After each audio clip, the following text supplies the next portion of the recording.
بسم اللہ الرحمن الرحیم۔ السلام علیکم ورحمۃ اللہ وبرکاتہ۔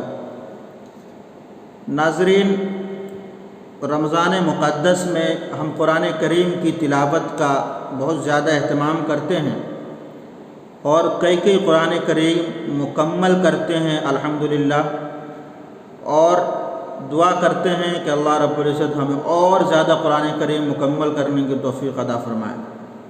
جب ہم قرآن کریم مکمل کر لیتے ہیں تو جیسے ہی سورۃ الناس کی آخری آیت من الجنۃ والناس پڑھتے ہیں تو اس کے بعد ایک سوال جو ہے وہ ہمارے ذہن میں آتا ہے، ایک سوال جو ہے وہ ذہن میں گھومنے لگتا ہے، وہ یہ کہ اب جو اس کے بعد ایک دعا لکھی ہوئی ہے دعائے ختم القرآن، اور اس کے اگلے پیج پر ایک اور دعا لکھی ہوئی ہے دعائے ختم القرآن، اب پڑھیں تو کون سی پڑھیں؟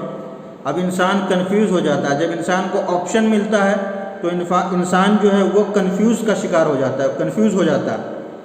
تو اب کیا کریں؟ ایک بہن نے میری آج مجھ سے سوال کیا تو میں نے مناسب سمجھا کہ اس کی ویڈیو کی شکل میں جو ہے اس کا جواب دیا جائے، تاکہ جتنے بھی حضرات جو ہیں وہ اس سوال کا شکار ہیں ان کو جو ہے تصفی بخش جواب مل جائے۔ تو اب کیا کرنا ہے؟ دیکھیے، قرآن کریم کو مکمل کرنے کے بعد دعائے ختم القرآن جو دو دعائیں لکھی ہوئی ہیں، ایک دعا شروع ہوتی ہے اللہم آنس وحشتی فی قبری، اور ایک دوسری دعا جو اگلی لکھی ہوئی ہے وہ ہے صدق اللہ العظیم۔ یہ دو دعائیں، ایک بڑی ہے ایک چھوٹی ہے۔ اگر آپ کے پاس وقت ہے تو آپ جو ہیں وہ بڑی والی دعا پڑھ لیجئے، اور اگر آپ کے پاس وقت کی قلت ہے، وقت کی کمی ہے، تو چھوٹی والی دعا پڑھ لیجئے، اور اگر آپ کے پاس وقت بالکل بھی نہیں ہے تو کوئی سی دعا بھی مت پڑھیے، یہ بھی جائز ہے، یہ بھی درست ہے، کیونکہ دعا کا پڑھنا جو ہے یہ کوئی فرض یا واجب یا یہ چیزیں نہیں ہیں۔ لیکن ہاں، جو ہمارے بزرگان دین کا، اولیاء کرام کا اور ہمارے اسلاف کا جو ایک طریقہ چلتا ہوا آ رہا ہے وہ یہ ہے کہ سورہ ناس کو مکمل کرنے کے بعد اب آپ کو فوراً جو ہے وہ سورہ فاتحہ پڑھنی ہے، اور پھر سورہ بقرہ کی تلاوت کرنی ہے، ایک رکوع یا کم سے کم اولئک علی ھدی من ربہم واولئک ہم المفلحون تک، یہاں تک کم سے کم اس کی تلاوت کرنی ہے۔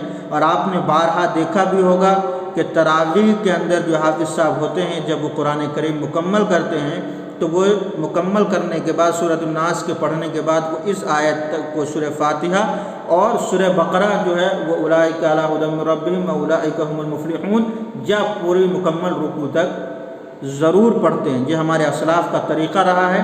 اس کے پیچھے کا مقصد یہ بیان کیا جاتا ہے کہ اس کو پڑھنے کی وجہ سے جو ہے ہم شیطان کے شر سے جو ہے محفوظ رہتے ہیں۔ وہ کیسے؟ وہ اس طریقے سے، کیونکہ اگر آپ کسی چیز کو مکمل کر لیتے ہیں اور مکمل کرنے کے بعد جب اسی کام کو جب دوبارہ شروع کرنا چاہتے ہیں، شیطان جو ہے بہت زیادہ آپ کو ٹارچر کرے گا۔ تو جب آپ نے قرآن کریم کو مکمل کر لیا اور مکمل کرنے کے بعد اب اس کو دوبارہ آپ نے شروع بھی کر لیا، تو اب جو ہے شیطان جو ہے آپ کو وسوسہ کم ڈالے گا، اور آپ کا دل بھی کہے گا، آپ کا دماغ بھی یہ کہے گا کہ بھائی اگر ایک چیز کو جب شروع کر دیا تو اس کو مکمل کرنا ضروری ہے اور بہتر ہے کہ اس کو مکمل کر لیا جائے۔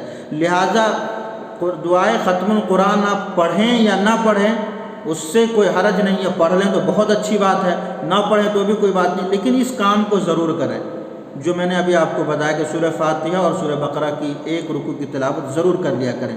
دعا کریں کہ اللہ رب العزت ہم سب کو کہنے سے زیادہ عمل کی توفیق عطا فرمائے۔ والسلام علیکم ورحمۃ اللہ وبرکاتہ۔